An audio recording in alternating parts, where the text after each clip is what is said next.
ഈ വിഷയത്തെ വളരെ തുറന്ന സമീപനത്തോടുകൂടി ഈ കാസർഗോഡിന്റെ മണ്ണിൽ, വെള്ളരിക്കുണ്ടിന്റെ മണ്ണിൽ നിൽക്കുമ്പോൾ നോക്കട്ടെ വരട്ടെ, ഞങ്ങളുടെയിലല്ല കുഴപ്പം, കഴിഞ്ഞകാല സർക്കാരുകളുടെയിലാണ് കുഴപ്പമെന്ന് പറഞ്ഞു പോകാനും ഞാൻ ആഗ്രഹിക്കുന്നില്ല. ഇവിടെ 1972 വൈൽഡ് ലൈഫ് പ്രൊട്ടക്ഷൻ ആക്ട്, അതിന്റെ 2023 ഉണ്ടായിട്ടുള്ള ഭേദഗതി. ഒരു കാര്യം ഞാൻ തീർത്തു പറയാം. കഴിഞ്ഞ 9 വർഷക്കാലം, ഞാൻ ഇതിനകത്ത് രാഷ്ട്രീയം പറയാൻ ഉദ്ദേശിക്കുന്നില്ലെങ്കിൽ പോലും അടിസ്ഥാനപരമായി നിലവിലുള്ള പ്രതിസന്ധികളെക്കുറിച്ച് പറഞ്ഞു പോകാതിരിക്കാൻ കഴിയില്ല. ഞാൻ തുടക്കം സൂചിപ്പിച്ച പോലെ ഞാൻ കർഷകൻ എന്ന നിലയിൽ സംസാരിക്കാനാണ് ഞാൻ ആഗ്രഹിക്കുന്നത്. എന്റെ പാർട്ടിക്ക് മുമ്പിലും ഒരു കർഷകൻ എന്ന നിലയിൽ കർഷക ജനതയുടെ വികാരങ്ങൾ എന്റെ പാർട്ടിക്ക് മുമ്പിലും പങ്കുവെക്കാനും അതിനെ വളരെ ഗൌരവത്തോടുകൂടി സമീപിക്കുവാനും എന്റെ പാർട്ടിയുടെ സംസ്ഥാന അധ്യക്ഷൻ രാജീവ് ചന്ദ്രശേഖരൻ ഉൾപ്പെടെ പാർട്ടിയുടെ നേതാക്കളെല്ലാം എന്നോട് വലിയ അനുഭവത്തോടുകൂടിയാണ് ഈ വിഷയത്തിൽ പെരുമാറിയിട്ടുള്ളത്. ഇവിടെ സണ്ണിച്ചേട്ടൻ സൂചിപ്പിച്ചു കേന്ദ്ര സർക്കാർ ചെയ്യേണ്ട കാര്യങ്ങൾ, സംസ്ഥാന സർക്കാർക്ക് ചെയ്യാമായിരുന്ന കാര്യങ്ങൾ, അല്ല ചെയ്യേണ്ട കാര്യങ്ങൾ. ഇതിനൊക്കെ നമുക്ക് വളരെ ഓപ്പൺ ആയിട്ടുള്ള ഡിസ്കഷന് ഭാരതീയ ജനതാ പാർട്ടി വളരെ ആത്മാർത്ഥത്തോടുകൂടി പറയുന്നു, എല്ലാ കർഷക സംഘടനകളുമായി തുറന്ന ചർച്ചയ്ക്ക് ഭാരതീയ ജനതാ പാർട്ടി തയ്യാറാണ് എന്ന് ഈ വേദിയിൽ നിന്ന് നിങ്ങളെ അറിയിക്കാം. അതിന് 1972 നിലവിലുള്ള വൈൽഡ് ലൈഫ് പ്രൊട്ടക്ഷൻ ആക്ട് പ്രകാരം സംസ്ഥാന സർക്കാരിന് ചെയ്യാവുന്ന കുറച്ച് കാര്യങ്ങളുണ്ട്. ഞാനിവിടെ പറയാതെ തന്നെ ഇതിനെക്കുറിച്ചൊക്കെ നല്ല രീതിയിൽ അറിയാവുന്നത്. സെക്ഷൻ 11(1)A പ്രകാരം നിലവിൽ ഷെഡ്യൂൾ 2 പെടുന്ന വന്യമൃഗങ്ങളെ വെടിവെക്കാൻ യാതൊരു തടസ്സങ്ങളുമില്ല. ഇവിടെ അതിന് ഡെലിഗേറ്റഡ് പവർ എന്ന നിലയിൽ പഞ്ചായത്ത് പ്രസിഡന്റിന് അതിനുള്ള പവർ കൊടുത്തിട്ടുണ്ട്. തോക്ക് കൊടുത്തിട്ട് ഉണ്ടയില്ല എന്ന് പറയുന്ന പോലെയാണ്, അധികാരം കൊടുത്തിട്ട് തോക്കില്ല. അതിൽ ഷെഡ്യൂൾ ചെയ്തിട്ടുള്ള, എംപാനൽ ചെയ്തിട്ടുള്ള വെടിക്കാരുടെ എണ്ണം ഈ പഞ്ചായത്തിൽ എത്ര പേരുണ്ടെന്ന് എനിക്കറിയില്ല. എത്ര പേരുണ്ട് പറഞ്ഞിട്ട്? സംസ്ഥാനം ഒട്ടാകെ 412. അതാണ് കണക്ക്, എനിക്ക് കൃത്യമായിട്ട് അറിയാം. 412. അതിൽ മലയോര മേഖലയിൽ തന്നെ 400 പഞ്ചായത്തുകളുണ്ട്. നേരിട്ട് വന്യമൃഗ ശല്യമുള്ളത് 400 പഞ്ചായത്തുകളും വന്യമൃഗത്തിന് പ്രത്യേകിച്ച് വനാതിർത്തി പങ്കിടുന്ന 282 പഞ്ചായത്തുകൾ കേരളത്തിലുണ്ട്. ആ 400 പഞ്ചായത്തുകളിൽ 410 തോക്കുണ്ടെങ്കിൽ എങ്ങനെ ഈ നാട്ടിലെ കാട്ടുപന്നിയുടെ ശല്യത്തിൽ നിന്ന് നമുക്ക് മോചനം നേടാനാവും? എന്റെ സ്വന്തം അനുഭവം പറയാം. കഴിഞ്ഞ വർഷം ഞാൻ എന്റെ പറമ്പിൽ 70 തെങ്ങ് വെച്ചു. 2 എണ്ണം വെച്ചുകൊണ്ട് 68 എണ്ണവും പന്നിയുണ്ട്. എന്റെ സ്വന്തം അവസ്ഥ. ഞാൻ അതുകൊണ്ടാണ് തുടക്കത്തിൽ പറഞ്ഞു, ഞാനൊരു കർഷകനായി സംസാരിക്കാനാണ് ഞാൻ ആഗ്രഹിക്കുന്നതെന്ന് പറയാൻ ഏറ്റവും വലിയ കാര്യം അതാണ്. ഇപ്പോ സംസ്ഥാന സർക്കാർ, ഇവിടെ കമ്മ്യൂണിസ്റ്റുകാരുണ്ടാകാം, കോൺഗ്രസുകാരുണ്ടാകാം, BJPക്കാരുണ്ടാകാം, ഞാൻ നിഷ്പക്ഷമായ സംസാരിക്കുന്നത്, ഞാൻ ആരെയും കുറ്റം പറയാൻ വേണ്ടിയാണ്. ഇപ്പോ സംസ്ഥാന സർക്കാർ ഒരു വന്യജീവി ഭേദഗതി ബില്ല് സംസ്ഥാനത്തിന്റെ ആയി കൊണ്ടുവന്നിട്ടുണ്ട്. ആ ബില്ലിൽ പറയുന്നത് ഇപ്പോ വന്യമൃഗങ്ങളെ വെടിവെക്കാം, പന്നിയെ കൊന്നു തിന്നാം, ഇതെല്ലാം പറഞ്ഞുകൊണ്ട് ആ ബില്ല് കഴിഞ്ഞ ദിവസം കേരള നിയമസഭ പാസാക്കിയിട്ട് ഏറ്റവും അവസാനത്തെ കൃഷിവകുപ്പ് മന്ത്രിയുടെ ഒരു പ്രഖ്യാപനം ഉണ്ടായി. ആ പ്രഖ്യാപനം ഇങ്ങനെയാണ്: നമ്മൾ ഈ ബില്ല് പാസാക്കി, ഇതില് കേന്ദ്ര സർക്കാർ ഇനി ദേശീയ ഇന്ത്യൻ പ്രസിഡന്റാണ് ഈ ബില്ല് ഒപ്പിടേണ്ടത്. എന്താ ഒപ്പിടേണ്ടത്? സംസ്ഥാന സർക്കാരിന്റെ പരിധിയിൽ നിന്നുകൊണ്ടൊരു നിയമം നിർമ്മിക്കുകയാണെങ്കിൽ അത് ഒപ്പിടേണ്ടത് കേരളത്തിലെ ഗവർണറാണ്. സംസ്ഥാന നിയമം പാസാക്കി ഗവർണറെ കഴിച്ചാൽ അത് ഒപ്പിട്ടേ പറ്റൂ. അപ്പൊ കേന്ദ്ര നിയമത്തിന് അധികരിക്കുന്ന രീതിയിൽ കൺകറന്റ് ലിസ്റ്റിലുള്ള ആക്ട് പ്രകാരമുള്ള കാര്യങ്ങൾ ഇവിടെ നിയമനിർമ്മാണം നടത്തിയിട്ട് അങ്ങോട്ട് അയച്ചു കഴിയുമ്പോൾ സ്വാഭാവികമായിട്ട് എന്ത് പറയാം? ഇന്ത്യയുടെ പ്രസിഡന്റ് പാർലമെന്റ് പാസാക്കാതെ വന്നൊരു നിയമം, സെൻട്രൽ ആക്ടിന് വിരുദ്ധമായി നിൽക്കുന്ന ഒരു നിയമം ഒപ്പിടില്ല. അല്ലേ? ഒപ്പിടുവോ? ഇപ്പൊ BJPക്കാരൻ പറഞ്ഞാലും ഒപ്പിടില്ല, CPMകാരൻ പറഞ്ഞാലും ഒപ്പിടില്ല, കോൺഗ്രസ്സുകാരൻ പറഞ്ഞാലും ഒപ്പിടില്ല. അപ്പൊ അത് ആരുടെ കുറ്റമായി?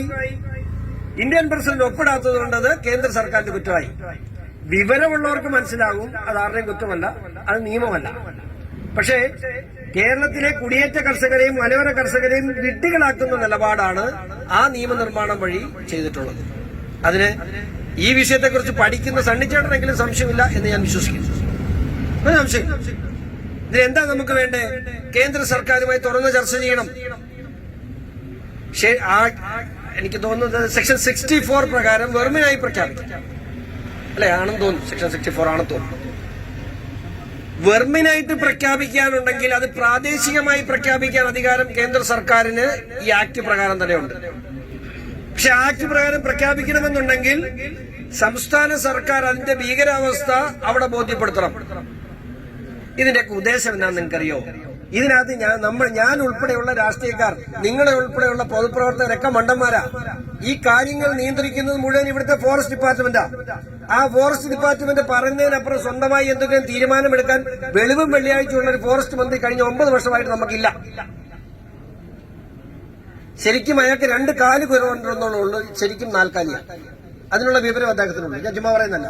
ഒരു പ്രയോജനം ഈ നാടിന് അദ്ദേഹത്തെ കൊണ്ട് ഒരു തീരുമാനമെടുക്കാൻ ഫോറസ്റ്റ് ഡിപ്പാർട്ട്മെന്റിനെ പിടിച്ച പിടിയാളൊക്കെ നിർത്താൻ നിയമസഭയിലും പുറത്തും വലിയ പ്രക്ഷോഭം ഉണ്ടായിട്ട്, അല്ലെങ്കിൽ ഫോറസ്റ്റ് ഗാർഡുമാർക്ക് അറസ്റ്റ് ചെയ്യാനുള്ള പെർമിഷൻ വരെ ഈ ആക്ടിൽ ഉണ്ടാക്കി വെച്ചിരുന്നു. അതിന്റെ ഭേദഗതിക്ക് വേണ്ടി വലിയ പ്രശ്നമുണ്ടായതിന്റെ പേരിലും അത് വലിയ ആക്ഷേപമായതുകൊണ്ട് അത് മാത്രം ഭേദഗതി നടത്തി. കണ്ടായിരുന്നു ഡ്രാഫ്റ്റ് ബില്ല്? സണ്ണിച്ചേട്ടൻ കണ്ടിട്ടുണ്ടാവും. അത്രയും വിവരദോഷം കാണിക്കുന്ന ഒരു വനം മന്ത്രി. ഇപ്പൊ ഇതിന് എങ്ങനെ പരിഹാരം ഉണ്ടാക്കണം? ഇതിന് ഞാൻ തുടക്കത്തിൽ പറഞ്ഞ തുറന്ന ചർച്ചയ്ക്ക് ഞങ്ങൾ തയ്യാറാണ്. നിങ്ങൾ വരണം, ഞങ്ങൾ വിളിക്കും. ഞങ്ങളുടെ പാർട്ടി പരിപാടി അല്ലാതെ തന്നെ മലയോര കർഷക കോൺക്ലേവ് മലബാറിന്റെ മണ്ണിൽ വെച്ച് BJP നടത്തും.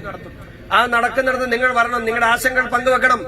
100% മലയോര കർഷകരെയും കുടിയേറ്റ കർഷകരെയും ചേർത്ത് പിടിക്കാൻ തന്നെയാണ് BJPയുടെ തീരുമാനം. അതിൽ ഞങ്ങൾക്ക് ഒരു സംശയമില്ല.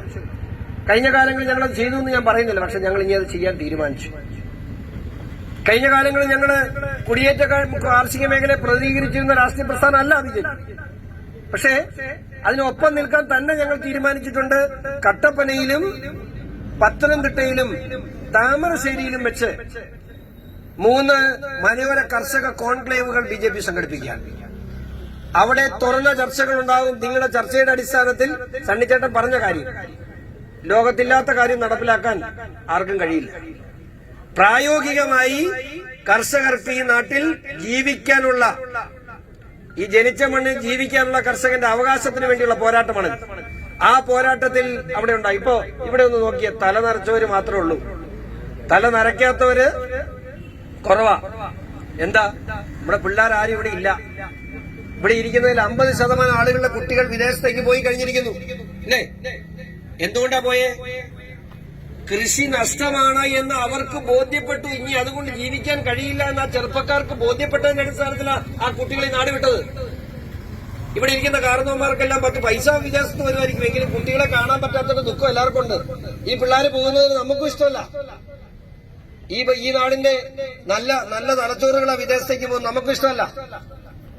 പക്ഷെ ഈ സാഹചര്യത്തിലേക്ക് കൊണ്ട് എത്തിച്ചത് കൃഷിയെ. നമുക്കറിയാം, 50കളിലും 60കളിലും 70കളിലും ഇതിലും വലിയ വന്യജീവികളുള്ള കാലത്ത്, ഇതിനേക്കാൾ വലിയ പ്രതിസന്ധികളുള്ള കാലത്ത് മണ്ണിനോടും മലമ്പാമ്പിനോടും മണ്ണിടിച്ച് ഈ നാടിനെ ഈ നിലയിൽ എത്തിച്ച മലയോര കർഷകനാണ് ഇവിടെ ഇരുന്ന് സമരം ചെയ്യേണ്ട ഗതികേട്. അന്നും ഇന്നുമായിട്ടൊരു വ്യത്യാസമുണ്ട് ചേട്ടാ. എന്താണെന്നറിയോ? അന്നും ഇന്നുമായിട്ടുള്ള വ്യത്യാസം, അന്ന് ഗവൺമെന്റ് കർഷകനൊപ്പമായിരുന്നു, ഇന്ന് ഗവൺമെന്റ് ഫോറസ്റ്റിനൊപ്പമാണ്. അതാണ് വ്യത്യാസം. ഇന്ന് നിയമങ്ങൾ നിർമ്മിക്കപ്പെടുന്നത് മൃഗങ്ങൾക്ക് വേണ്ടിയും വനങ്ങൾക്ക് വേണ്ടിയുമാണ്. അതാണ് വ്യത്യാസം. അതാണ് ഈ കാലഘട്ടത്തിൽ വന്ന വ്യത്യാസം. അന്ന് ഇപ്പൊ ഈ തോക്കിന് വെടിവെച്ചാ പിടിച്ചോ എന്ന് പറയും. തോക്കിന് ലൈസൻസ് കിട്ടുമോ? എനിക്ക് ലൈസൻസ് അറിയാം. എനിക്ക് ലൈസൻസ് തരുന്ന പല കാരണങ്ങളുണ്ട്. പക്ഷേ എല്ലാ പഞ്ചായത്ത് അടിസ്ഥാനം നോക്കിയാലും 10-20 തോക്കുകൾ ചാരി ഇതിന് ലൈസൻസ് കൊടുക്കില്ല. വെടിവെച്ചോളാൻ പറഞ്ഞത് ഉണ്ടയില്ല, നോക്കൂല്ല, പിന്നെ എവിടെ നിന്ന് വെടിവെക്കുന്നത്? അത്ര ആത്മാർത്ഥതയുണ്ടെങ്കിൽ സർക്കാർ ആ പോലീസിനെ ഏൽപ്പിക്കേണ്ട. തുരുമ്പ് പിടിച്ച് എല്ലാ സ്റ്റേഷനിലും ഇരിപ്പുണ്ടല്ലോ തോക്ക്. പോലീസിനെ പങ്കെടുപ്പിക്കണതിനകത്ത് ഞാൻ വായിച്ചില്ല, എങ്കിൽ പോലും പറയാം, പോലീസിനെ എല്ലാ സ്റ്റേഷനുകളിലും തോക്ക് തുരുമ്പെടുത്തിരിപ്പുണ്ട്. ഒരാവശ്യമില്ല. ഇവിടെ അതിന് മാത്രം പ്രശ്നങ്ങളോ മാവോയിസ്റ്റ് ഭീഷണിയൊന്നും ഇല്ലല്ലോ. ആ തോക്കെടുത്ത് വെടിവെക്കാൻ സർക്കാർ തയ്യാറായാൽ ഈ നാട്ടുകാരെ ചുറ്റിക്കേണ്ട കാര്യമില്ലല്ലോ. ഒന്നും വേണ്ട സർക്കാരെ, ഒരു 2 ആഴ്ച മിണ്ടുകയില്ല എന്നൊരു വാക്ക് പറഞ്ഞ മിനിറ്റ് വെച്ച് ഇതിനെ കറിയാക്കി തിന്നാൻ ഞങ്ങൾക്കറിയാം. ഒരു നിമിഷം വേണം. പന്നി എന്ന് പറയുന്ന ഒരു പ്രശ്നമേ അല്ല. 2 ആഴ്ച വേണ്ട, 4 ദിവസം തന്നാ മതി. 4 ദിവസം തന്നാ മതി. ഏറ്റവും കൂടുതൽ നമ്മൾ മനസ്സിലാക്കേണ്ട കാര്യം, ഈ പന്നി ഇപ്പൊ വനത്തിനകത്തല്ല വളരുന്നത്, വനത്തിന് പുറത്താണ്. ഇപ്പൊ ഈ ആക്ട് കേരള സർക്കാർ ആക്ട് ഉണ്ടാക്കി വെച്ചതിന്റെ പ്രശ്നം എന്നറിയോ? ഇവിടെ പരിസ്ഥിതിവാദികളുണ്ട്. വലിയ രീതിയിൽ പരിസ്ഥിതി പ്രവർത്തകരുണ്ട്. അതിൽ ഒരാള് ഒറ്റ പേപ്പർ എഴുതി ഹൈക്കോടതിയിലോട്ട് കൊടുത്ത അപ്പ സ്റ്റേ. സെൻട്രൽ ആക്ടിന് വിരുദ്ധമായി ഒരു നിയമനിർമ്മാണം സംസ്ഥാനം നടത്തിയാൽ അത് സ്റ്റേ ആവുമെന്നുള്ള കാര്യത്തിൽ ഒരു സംശയമില്ല. അപ്പൊ എന്ത് സംഭവിച്ചു? ഞങ്ങൾ ചെയ്യാനുള്ളതൊക്കെ ചെയ്തു, പക്ഷേ കോടതി സ്റ്റേ ചെയ്തു. ഞങ്ങൾക്ക് എന്ത് ചെയ്യാൻ പറ്റും? പഞ്ചായത്ത് എലക്ഷൻ കിട്ടേണ്ട വോട്ട് കിട്ടും. ഞാൻ രാഷ്ട്രീയം അറിയാതെ പറഞ്ഞു പോകുന്നു, ക്ഷമിക്കണം. ഞങ്ങളൊക്കെ തൊഴിൽ ഇതായതുകൊണ്ട് പറഞ്ഞു വരുമ്പോൾ രാഷ്ട്രീയമായി പോകും അല്ലേ? ഞാൻ നിൽക്കുന്നുണ്ട് ബ്ലോക്ക് മെമ്പർ, അവരുടെ പാർട്ടിയെ പറയാനുണ്ട്, പുള്ളി നിൽക്കുന്നതുകൊണ്ട് ഞാൻ പറയുന്നില്ല. അപ്പോ ഞാന് ദീർഘിപ്പിക്കുന്നില്ല. വളരെ തുറന്ന മനസ്സോടുകൂടി ഞാൻ രാവിലെ ഞങ്ങൾക്ക് ഉച്ച കഴിഞ്ഞ പരിപാടി ഉള്ളതുകൊണ്ടാണ് നിങ്ങളെ ബുദ്ധിമുട്ട്. വൈകുന്നേരമാണ് നിങ്ങളുടെ സമരം എന്നറിയാം. എങ്കിലും വിളിച്ചു പറഞ്ഞപ്പോ ഞങ്ങളെ കാണാനും ഞങ്ങളെ സ്വീകരിക്കാനും ഞങ്ങൾക്ക് ഈ നിവേദനം തരാനും ഒക്കെ നിങ്ങൾ കാണിച്ച ആത്മാർത്ഥതയ്ക്ക് 100% ആത്മാർത്ഥതയോടുകൂടി ഞങ്ങൾ തിരിച്ചു പ്രതികരിക്കും. പഞ്ചായത്ത് ഇലക്ഷന് മുമ്പ് എന്ത് ചെയ്യാൻ പറ്റും എന്നുള്ള എനിക്കറിയില്ല. പഞ്ചായത്ത് ഇലക്ഷൻ നിങ്ങൾ വോട്ട് ചെയ്യേണ്ട, പക്ഷെ നിയമസഭാ ഇലക്ഷന് മുമ്പ് ഞങ്ങൾ ചെയ്ത് കാണിച്ചിരിക്കും. എന്ത് മലയോര കർഷകന് വേണ്ടി എന്ത് ചെയ്യാൻ പറ്റുമെന്ന് കേരളത്തിന്റെ BJP നിങ്ങളെ കാണിച്ചു തന്നിരിക്കും. ഇത് ഞങ്ങളുടെ വാക്കാണ്, ഇത് BJPയുടെ വാക്കാണ്, BJP സംസ്ഥാന പ്രസിഡന്റ് രാജീവ് ചന്ദ്രശേഖരന്റെ വാക്കാണ്.